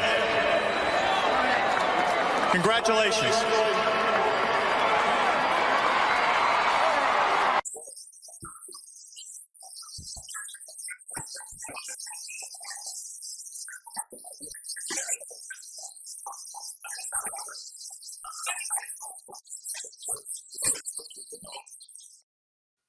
All right, we're back. More of the Jaguar Journal. Good morning, everybody. I'm Perry White. Glad to have you guys with us. Very special guest here on the show this morning. My man, Coach Odoms, former Southern University head football coach, as well as Norfolk State head football coach, having a conversation about APR. Good morning, Coach. Hey, man, how's it going? Everything's rocking and rolling. Man, glad to have you on this morning as we have this conversation. And we're talking about APR, the Academic Progress Report, which over the past 15 years, HBCU programs have seen an improvement over APR performance. And we're looking back to 2009 to 2010. The average APR for an HBCU team was 911, Coach.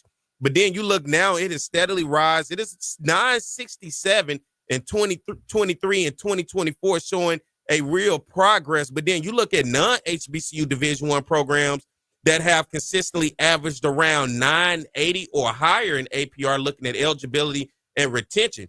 Looking at the disparities right now, 24 of 49 teams that fell below the 930 APR benchmark were HBCUs. 49% of the total, even though HBCUs only represented 5% of Division I teams. 67% of level 2 penalties were applied to HBCUs, and 43% of level 1 penalties were assessed to HBCUs looking at these issues. Now, 3 teams from the SWAC that dealt with APR, Florida A&M, in terms of football, the APR score posted was 911. They have practice time reduced. Mississippi Valley, their APR score was 904. They have practice time reduction along with a postseason ban this year. And then the University of Arkansas at Pine Bluff, who posted an APR score of 914, they also have practice time reduction along with postseason ban. Looking at that, and then I look over in the MEAC, most of the MEAC programs were above 930, including North Carolina Central at 958, Howard at 957, and Delaware at 947. FAMU, Valley, and Pine Bluff. Now, I'm still wondering, how did FAMU come out with 911 with no postseason ban but practice time reduction? But those 3 programs, you know well because you had to deal with this at Southern. What does the future look like this season with those programs having to deal with that reduced practice time, and it's for 2 other programs postseason ban? Well, it's going to be challenging because that negativity also hits social media. So now with recruiting, people are going to look at that as you're not taking a higher level of importance to academics. And it's going to be challenging because once you get that negativity out there, it's hard to overcome it. And everybody got to get on the same page and put a plan in place to be able to say, how can we come through this on the other side? How can we go through this adversity and be better on the other side? We got to put different plans in place. You got to change your recruiting because you got to recruit higher academic guys. And that's the biggest thing that you just got to say, that we got to change. If we want better, we got to do things differently. And like you said, we went through that and we made some changes.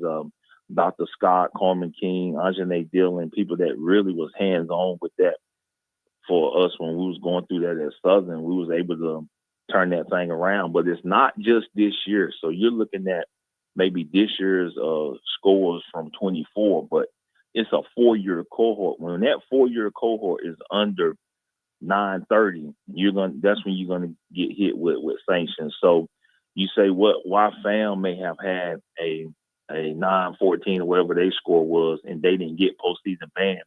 Well, they could have had 930, they could have had 940, and they could have had a 920, and it wasn't 4 consecutive years of a bad cohort. Well, where the other schools could have had just 4 bad years in a row where they wasn't over 930. And that's what happened to us at Southern. We had a 4-year stretch there where our APR was really low. We got probably the toughest penalty that I've seen ever given out, and still had winning seasons during those 4 years of trouble and trials that we had as it related to APR. You had postseason ban, you had practice reductions, you had no spring ball. So you don't see that too much anymore. I think we were the first to receive quote unquote life support. It wasn't a death penalty, but we was on life support. and just putting our heads together and having great people around you and just believing in you that you can help them and you believing in them that they can help you. And we was able to come through that thing on the other side and again, left it better. And it was tough. It was tough when you got to go through that. I remember telling Austin Howard that, Austin Howard graduated from Southern University as a starting quarterback, record holder, and he never had a spring ball. I wonder how good Austin Howard could have been had he had spring ball. That entire class didn't have spring ball.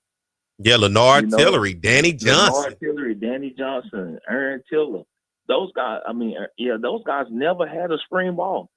We had to go out and do like OTAs and do, mat drills and all those things, but we weren't able to go out and put pads on in the spring. So they went through 4 years of that. And it's a testament to the coaches that we had during that time. It's a testament to the players we had during that time. Just having a mindset of not allowing those things to affect you. But the biggest thing was the support we had around us from Coach Banks and his staff, and as it became down from everybody, man, every administrator that was there, the academic support, everybody just got on the same page and said, you know what, we're going to fight this good fight together, and this is what we're going to be able to do. You can't do this, but you can do this. And we put plans in place, and we were able to come through on the other side. And I have that conversation all the time with people when I go back to those years, because I said, I don't think y'all really understand for the success that you had here, what you dealt with during that time, because, of course, the fans, they're not at practice. They're not looking at you in the spring until it's time for the spring game, and they're waiting on the first game.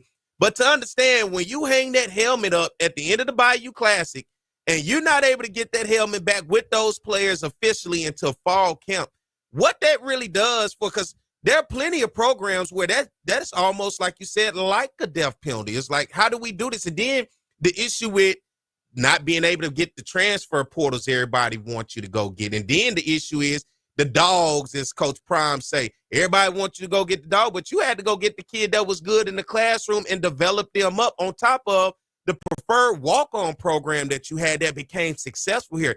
I think that whole system that you guys put in place, and then to have Southern each year still competing for a SWAC championship.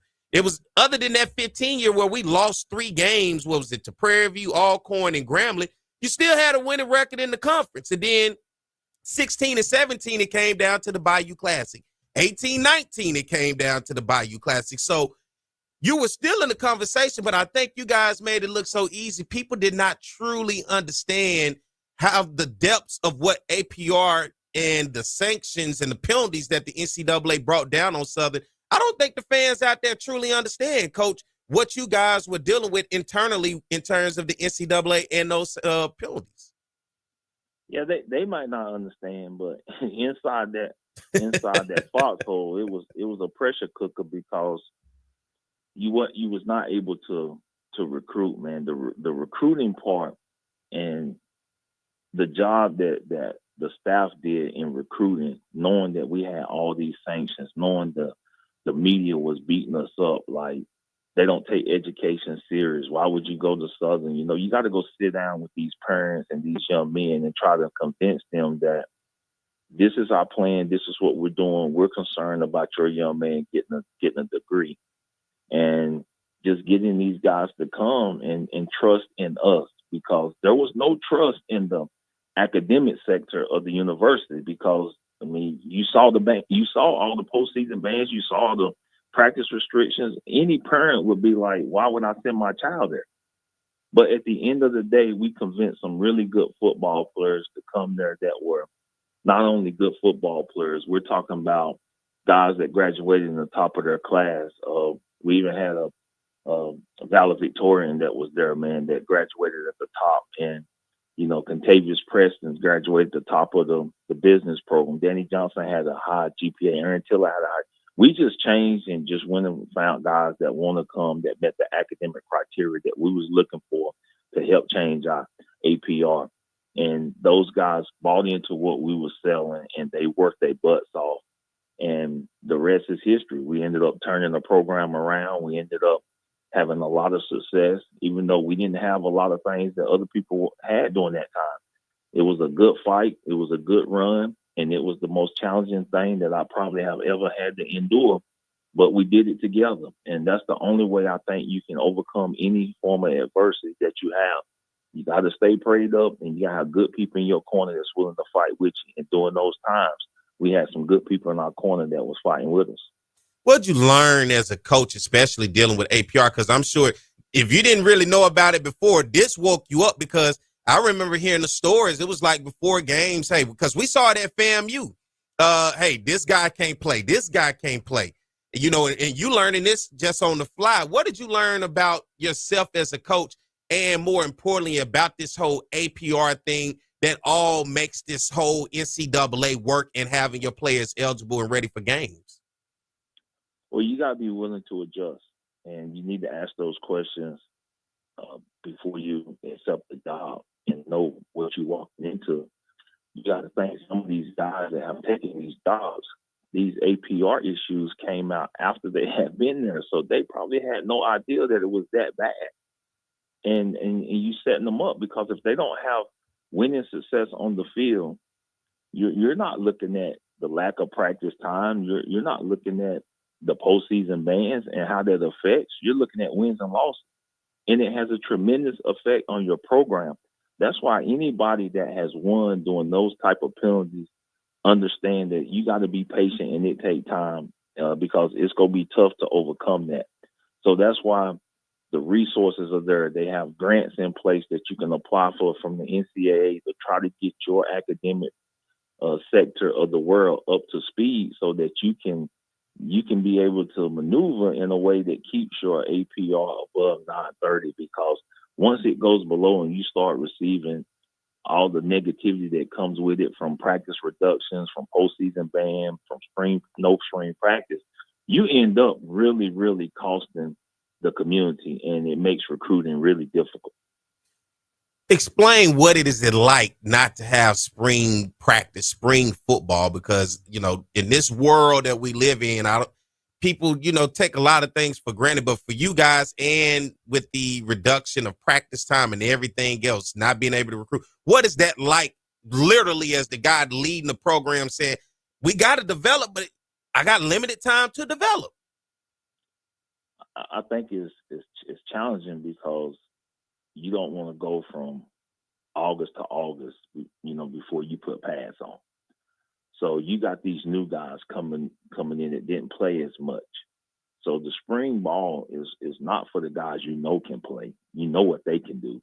It's for them to polish their fundamental skills, but it's for these other guys that you're counting on to get a lot of work and really develop and get some chance to learn the system, participate in the system, and just hone in on their skills. And then you start finding out what kind of football team you have. And then you start seeing, okay, no, I don't know about this guy. We may need to go recruit this guy. Let's look in portal in May and see if we can find some more additions. You find a lot about your football team. Well, during our time, we didn't have the portal, but we weren't able to find out a lot about the football team because you didn't have pads. So you had to really trust the skill set of the guys that you were recruiting and really building that around those guys' skill set and just going out there and getting the right group of guys with the right mindset. And that's really what we shifted. We shifted the mindset of the guys that we were bringing in, and those guys were awesome, man. I couldn't wish that on nobody. Not 1 year of spring ball, you can overcome it. But 3-4 years in a row, I don't know how I don't even know how we did it. Because it's and people probably listen to this and don't even, they had that, no spring ball. And it was just challenging because we figured it out and you made a way. We didn't make excuses. This the hand that was dealt. But I'm telling you, the people that are in your corner are the reason why you have so much success. And if those people ain't in your corner are real and true to the program that you're running, I don't care who you are, you can't have success. Everybody has to be on the same page and have the buy-in. One group, academics can't be pulling in one way, compliance can't be pulling in one way, administration can't be pulling in one way. Everybody has to be on the same page, man. And when we went through that APR crisis at Southern, we got on the same page. And once we got on the same page, it wasn't what we don't have. It was what can we do? How can we operate? What, coach, you can't do this, you can do this. Coach, you can't do this, you can do this. Coach, we can't take him, coach. His GPA ain't gonna help us. Okay, coach, you can get one that's got a bad GPA, but we can't get 5. So you start putting a plan together to say, okay, coach, when he come in here with this GPA, he don't need to be talking about engineering. So we got on the same page with what we was doing and how we was doing it. And that's the biggest thing, too, is that some guys come in thinking they're engineers, business majors, want to be doctors, and they're coming out of high school and their GPA 2.4. I'm not saying you can't be a doctor, but I'm saying the proof is in the pudding. Okay, you're not showing me doctor skills. So either something needs to change with you or we need to change what you're doing. But it got to marry up. When you do that, it makes a big difference. That's funny to me because that's the reality of the world. And I was talking about that before the show. You have your, as we started the show, you'll have your mind set up on something to be one way, but then, hey, sometimes you got to pivot and go another way. It don't always go the way we think it's going to go. Yeah, 100% on that. Well, let's get ready to take a break. Coach, can you still hold on? I want to get on the other side and get to NIL because there's still some things to talk about when it comes to that. Can you hold on and continue to rock with me? Yes, sir. Gotcha. All right, everybody. That's the voice of Dawson Odoms, of course, former Southern University head football coach, talking about APR. Then we're going to pivot now and talk about NIL. So you guys stay tuned. We'll take a break and be back. More of the Jaguar Journal.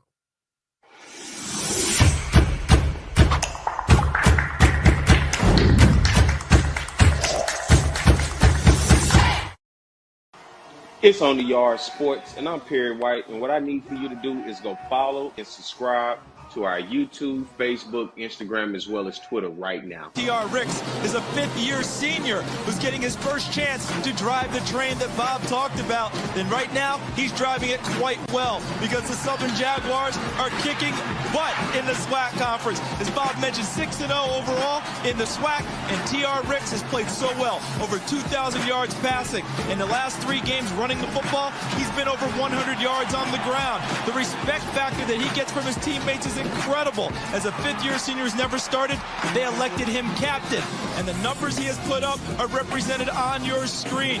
27 total touchdowns on the offense, a pass percentage of nearly 60%. He could be the SWAC Player of the Year on the offensive side. Best, and they're going to get a huge dose of the best offensive player in the SWAC, and that being Thomas Ricks. Yeah, what Thomas Ricks has found a way to do is just beat defenses either with his arm, with his feet, or with his leadership capabilities, finding a way to win the games late with fourth quarter comebacks. He showed versatility and athleticism. He's a tremendous athlete that knows how to win, most importantly.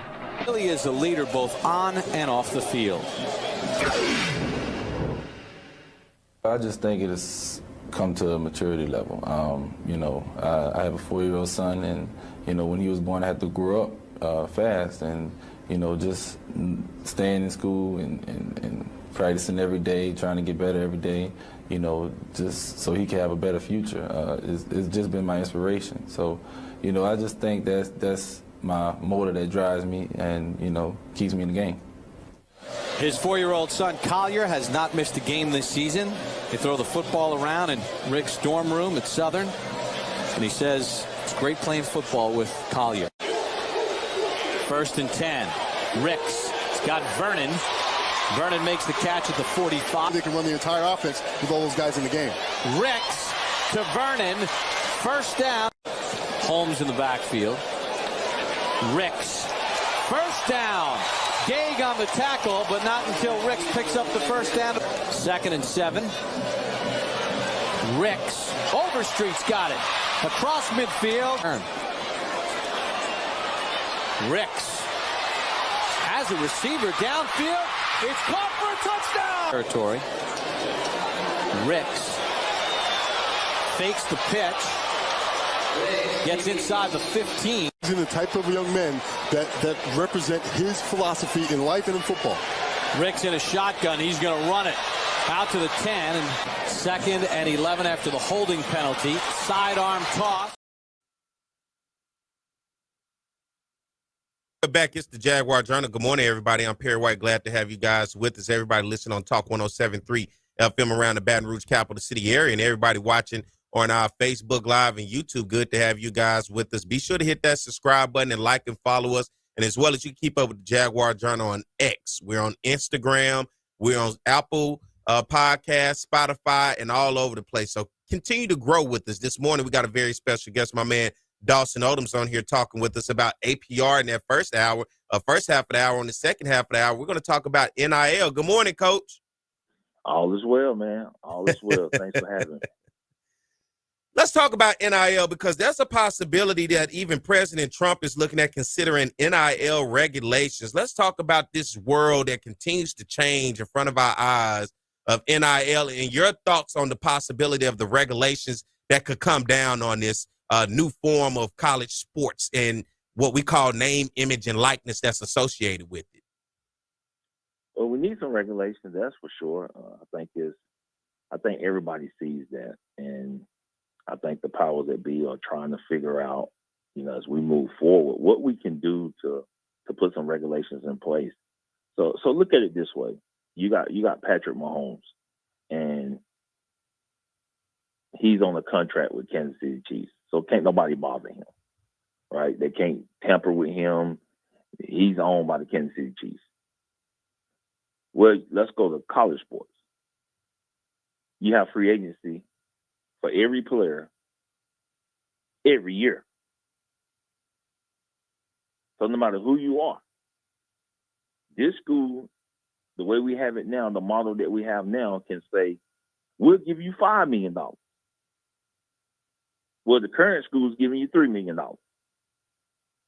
So you're able to tell your current school, I'm going in the portal. You can stop, shut it down, play 4 games, red shirt, go in the portal, and go to another school. Every year if you wanted to. If somebody offered Patrick Mahomes in the NFL $450 million, Chiefs on the right. Can't say it. Can't do nothing. Can't do anything with it. That's what rules and regulations do. It's a governing body that makes you have to obey certain rules. I don't know. I don't even understand how the NCAA got to this point to where it's just going to be a free fall and nobody's going to do anything about it. I can quit tomorrow and go to another school. I don't owe that school no money. You get no trade value. I don't got to give you no players. I don't got to give you no money. I just can get your best player, and I can buy your best player, and he can come to me in January. I don't even know how you sit back and as the educated people of this world that are running the NCAA and say that's even remotely right. It ain't even confusing. To have players to just be able to leave and go where they want to at any point in time with no consequences. Even a coach, he might have a buyout. Yeah. He can leave, but that other school, and you got to pay me to come to you. So if I got a $20 million buyout, $10 million buyout, $5 million buyout, $100,000 buyout, if somebody wants you, that school gets something. They get compensated for something for your service. Mm-hmm. But for a player to just be able to quit and go to another school just for more money, we're not saying for playing time. We're not saying you going in the portal for playing time. That's totally different. But for more money. And I think the biggest issue is the money. And we knew when we started paying these players, the money was going to be an issue because we didn't have rules and regulations in place. The NCAA been sued so many times, they throw their hands up in there.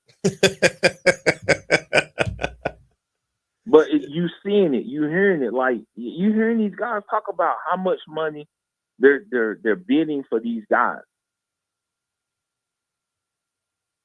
Coming out of high school, going from college team to college team, it's just.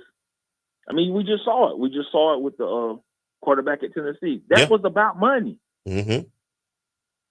That was about money. Let me ask you this, Coach. It's just mind-boggling. The University of Kentucky Board of Trustees has approved a plan to convert the entire athletic department into a limited liability company, a LLC, named Champions Blue. From this point moving forward, the University of Kentucky Athletics will operate as a public-private partnership. This gives Kentucky the ability to raise funds and to manage expenses as college sports enters this new era of direct revenue sharing with athletes pending the approval of the House settlements. Your thoughts on that? Well, that's the time we live in now, is that the college athletics now has become a business. And it's so much money involved. Athletic programs at those big universities they're not able to handle all the transitions and transactions that's taking place within college athletics. You're a business now. It's no different than having an NFL owner, an NBA owner, or an MLB owner. I mean, and you're hearing those stories as well. Like, people are saying, like, hey, I can go there and let me own your basketball program. Let me own your football program. Because the amount of money that's involved now, boosters they gotta have more say-so in what's going on because they're dealing with more money. So you might as well open it up so that different people can give to these different functions so that you can have a better collective. You can have more money for your young men and women in your athletic department, because if you don't run it like that, you're gonna tie your hands with who can give and who cannot give. You know, that was go ahead. I'm sorry. So they're just opening it up for a business model now, to where now it's not really Kentucky Athletics. This is our new business model plan, and these are the rules and regulations that we can operate within this LLC.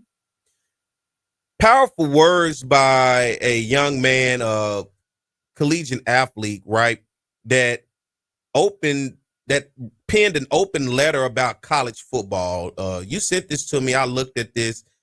Your thoughts on this is how the game is being destroyed from that letter that young man wrote, that just looking at the sport itself and just saying, hey, this is not going to end well if we continue to go down the route that we're going. And we already seeing it happen in front of our eyes where it's taking the fun out of it.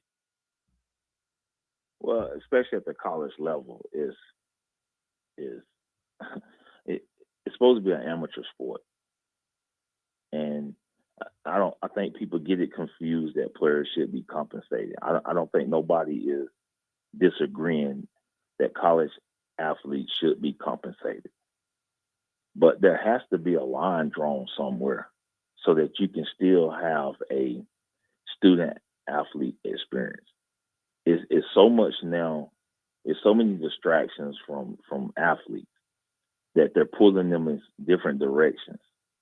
They're professionals now. They have to have a team of people to monitor not only them as people, but also their finances. Like, they got to have, you didn't used to have that in college athletics. You didn't need no management team as a collegiate athlete. You just needed parents. You just needed to go to school and handle a couple $1,000. But now you need somebody to understand your taxes. You need somebody, and that's another trap that they not understanding, that you got to pay taxes on this money. Mm-hmm. So just understanding the landscape of college athletics, and I think we still dance around the question: is it college athletics? And I don't understand, and I'm gonna keep saying it. I don't know how you pay somebody millions of dollars and tell them they're a student athlete. Kentucky just told you, hey, we're LLC as a department. This ain't, no. The reality of it is, no, you're not. Correct. And I agree with Kentucky. I'm like, and I don't know how me as a business person would be looking at you, and I'm investing money in you as an athlete. I don't look, man. You in this chemistry deal, you in this biology. Hey, boss, that's you. But I know this: we need to stop people and we need to score some touchdowns. That's what I'm paying you for. I need you to put this ball in this basket and stop them from putting theirs in the. That's what we paying you for. Yeah. Okay, so I mean, when are we gonna say that that's what we're doing? Because that is clearly what we're doing.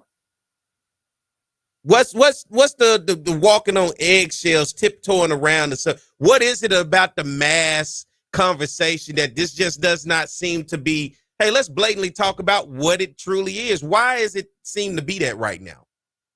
Because it's education. You're across the line, and that line was put there so that you can keep the education part of it relevant. That's why you never paid. That's why it was illegal. That's why people did it behind closed doors. That's why people used to sit at your house and recruit you. That's why they used to give you money in a brown paper bag. That's why they did those things, because it was illegal. And as long as it was illegal, you held on to your amateur status. Mm-hmm. Because now you had to go to school, you had to be eligible, you had to go to class. The power was in control of the regulating body, the compliance of the NCAA. Once you release the money, there is no more control. There is no more regulation. Because if you don't release the money with an amount that you can make, who can pay it, and it be spelled out, ABC, attention to detail, dotting your I's, crossing your T's, you can't go backwards. And it don't matter what your major is if I'm paying you all this money, especially, I'm saying, man, I got $3 million for you. I don't care what your major is. Like you said before, we need a basket score. We need a touchdown score. We need a stop here. We need a score there. I don't care what your major is. I don't care about any of that. And then because I don't care, how does that then, to our conversation in the beginning, relate to APR? Well, they're going to class, or they're doing the work, or somebody doing the work getting done. I mean, the reality of the world, because somebody doing the work. We don't have honest conversations about what we are. Yeah. It's like we dance around the actual problem. And I just don't know. I just think is we see it on the outside differently than they see it on the inside. But at the end of the day, I just pose just valid questions. I'm Dawson Knows. You go pay me $3 million. Okay? I hear you talking about class, dog. I hear you, coach. But, coach, y'all need to figure that out. Because I came here to get $3 million to play ball. Because this school over here gonna give me, they ain't talking about class. So it's all these conversations, and we deal with the reality. We know the conversations that's taking place. And we know some schools are operating just the way we're talking. And we know some schools are doing it by the book. But that creates an uneven playing field when you got some people that are doing it this way and others doing it this way. Mm-hmm. And ain't neither one of them the wrong way. They're doing what they're allowed to do. You're allowed to pay somebody $3 million, $4 million, $5 million. Who gonna stop you? It's like the Wild Wild West. It's like in the early days of no law, and you kind of govern yourself accordingly, as they say. It's kind of seemed like where we at in this whole thing right now. We're in the Wild Wild West phase of it. Well, you first started in the NBA, where you saw really good players go to one team. Now, take high school football players. You got the number one quarterback. You got the number one offensive lineman. You got the number one receiver. You got the number one running back. You got the number one defensive lineman. You got the number one linebacker. You got the number one safety. You got the number one corner. And they all go to the same team.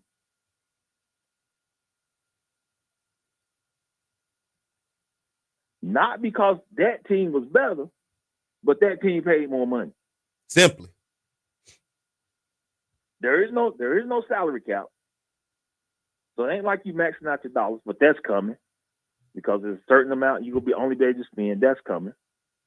But just think if that happened with the best players. So that's what you're getting in this transfer portal, is that if I got more money and there's no regulation on how much money I can spend, then I can go buy me a team.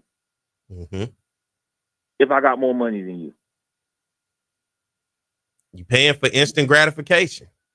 The domino effect is the lower schools don't have no money like that. So they good players get recruited by the schools that got money. And it's a constant cycle in your locker room.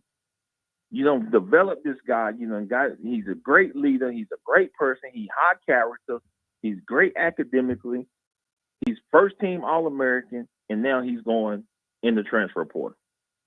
You don't have time to get another player like that. No, you don't. But at least if you take mine, compensate me something, man. Compensate me. Help my budget. I don't mind you taking my guy, but help my guy and help me. Matter of fact, if you help my guy and help me, I'll send you every player I got. Say, I got more for you, huh? Look, we'll be a pipeline for you. I'll be the developmental league for you. You can call us. You can call us the little Tar Heel, the little Buckeye. You can call us the little Wolverine. You can call us whatever you want. We will send them to you. That's what we're doing. But take care of me in the process. Yeah, help me out, dog. Come on, man. Give me a little something there, buddy. Come on, yeah. And I'm just being rich. Give me a little something, man. Yeah. We can orchestrate this, man, and everybody like how they get all their players. Hey, boss, don't worry about how they get all our players. We gotta understand it. Yep. That's how it is. That's what's happening. And that's the reality of the world that's in front of us, Coach. Yes. Yeah. Coach, I'm up against a break right here, man. Listen, for all the people, they love when we come up, because this is the type of conversations right here that we got to have, and that the fact that you being from in that world, you understand it, but you're very honest about it. And I love the honesty because that's the part of what we do here, having an open conversation. They got to be politically correct, but it can be correct. And I think everything that you were saying today, from APR to the transfer portal to NIL, all of that is correct. And it makes sense. But we got to be honest. Like you said, people are scared to have the honest conversation about what this thing truly is. Everybody's still trying to act like it's the illegal world where it's happening, but I don't really want to talk about it. But in actuality, we got to talk about it because lives are being affected. Colleges and programs are being affected. And there's a lot of people that's in the process that'll get left here and left there with nothing to show for it. So, Coach, man, I appreciate you as always coming on, man, and having a conversation and being able to talk honestly about these things that we're dealing with in the world today. Well, it's always great, man. I think we have college athletics is great for young men and women. And they go get a handle on it, but they've allowed so much time to go where it's in disarray right now. Yeah. But at the end of the day, that's the best times of young men and young women's lives. And everybody's for them getting compensated.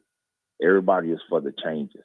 I think everybody just wants better rules and regulations and have a better understanding of what we're going to do and how we're going to do it. And quit grouping everybody in the same Super Bowl. That's it. We're different, man. We're different. You can't say we're FCS and then our rules are FBS. Our names ain't even the same. So how can we have the same rules? So that's just common sense. The umbrella is not for everybody. That's why they make different sizes of umbrellas, because people are different sizes and umbrellas are different. A golf umbrella is different than your regular standard umbrella. You can't put everybody under the same umbrella because you're not going to have the same dollars and cents.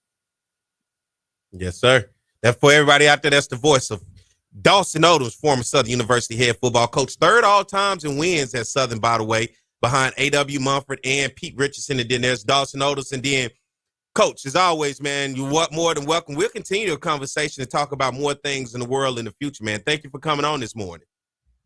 Always a pleasure. Thank you for having me. All right. Mike, what we need to do, take a break, or this is it? Okay, let's get ready to take a break, ladies and gentlemen. We'll come back and close things out. Stay tuned, more to Jaguar Journal. Mother's Day.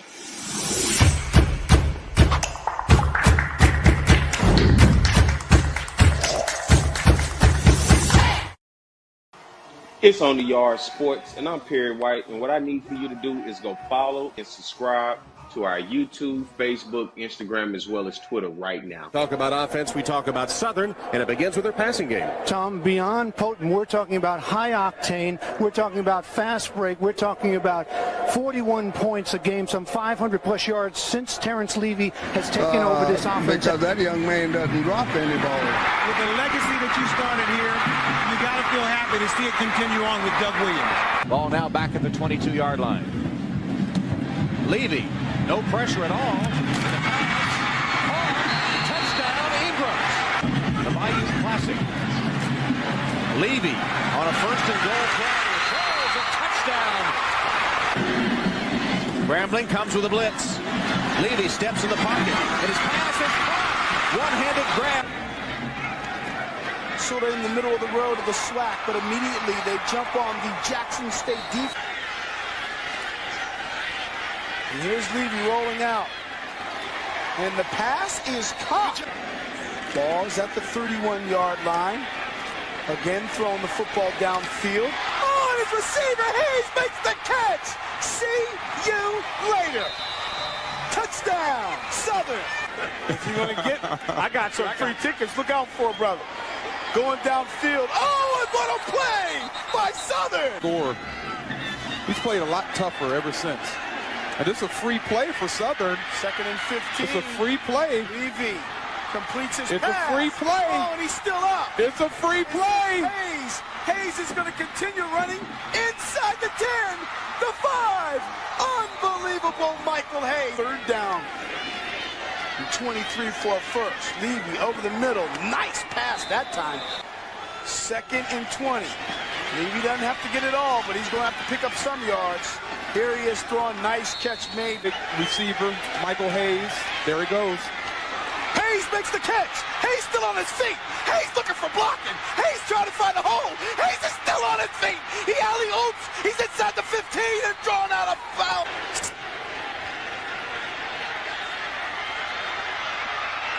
Touchdown.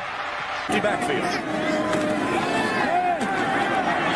Plenty of time for Levy across the middle. Has his man at the 15. You know, I don't know if you want to break the spirit of Terrence Levy or not. Here he wings one wide open down the middle and a one-handed grab made. The way. Third down in 4. And here's Lewis off the catch. Lewis still on his feet. And Lewis is streaking down the sideline. Touchdown. So they move back 5 yards. Levy on third down. Looking down the sideline. Yes, sir. Big time player. Guys stepping up like they're going to blitz. He really is going to start thinking. Levy pump and go. Levy finds his receiver, Devin Lewis. Good experience, a receiver experience for Hines. How great is it to have a quarterback coach? Tipped ball is caught by Hayes. Michael Hayes has the speed. Hayes to the 10. Touchdown. 2 poor passes today. 3rd and 4. Here is Guyen with the reception and the first down. Shakes one tackler. Still going inside the 30. Guyen to the 10. And dragged out of bounds. Down at the 15 for Southern. Terrence Levy wings it down the sideline for Hayes. Racehorse offense. Again showing its first hold. They don't have to Ingram as Levy just...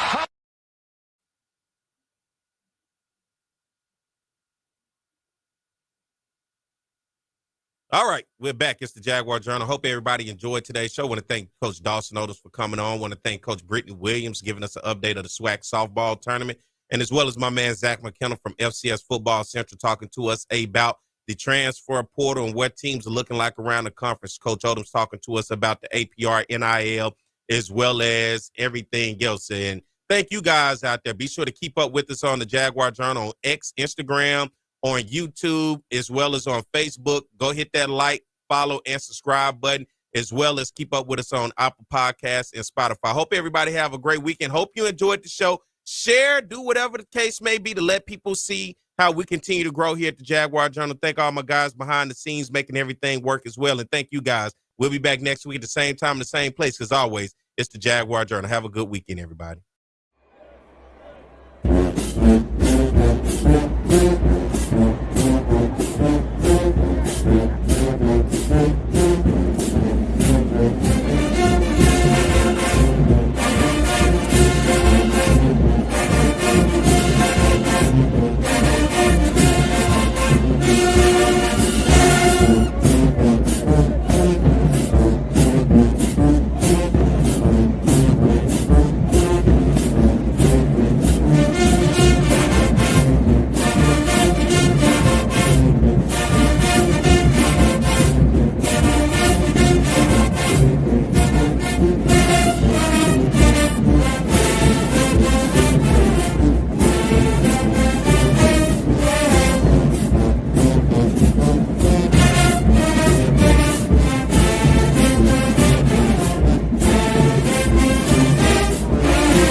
What's going on, everybody? I am Perry White. I'm the host of the Jaguar Journal. I want to make sure that you guys tune in live each and every Saturday morning from 7 a.m. to 9 a.m. on 107.3 FM. We also have our affiliates in Alexandria, Louisiana, as well as down in New Orleans. And if you're not able to catch us on radio live, you can subscribe to our YouTube channel as well as follow us on Facebook. It's the Jaguar.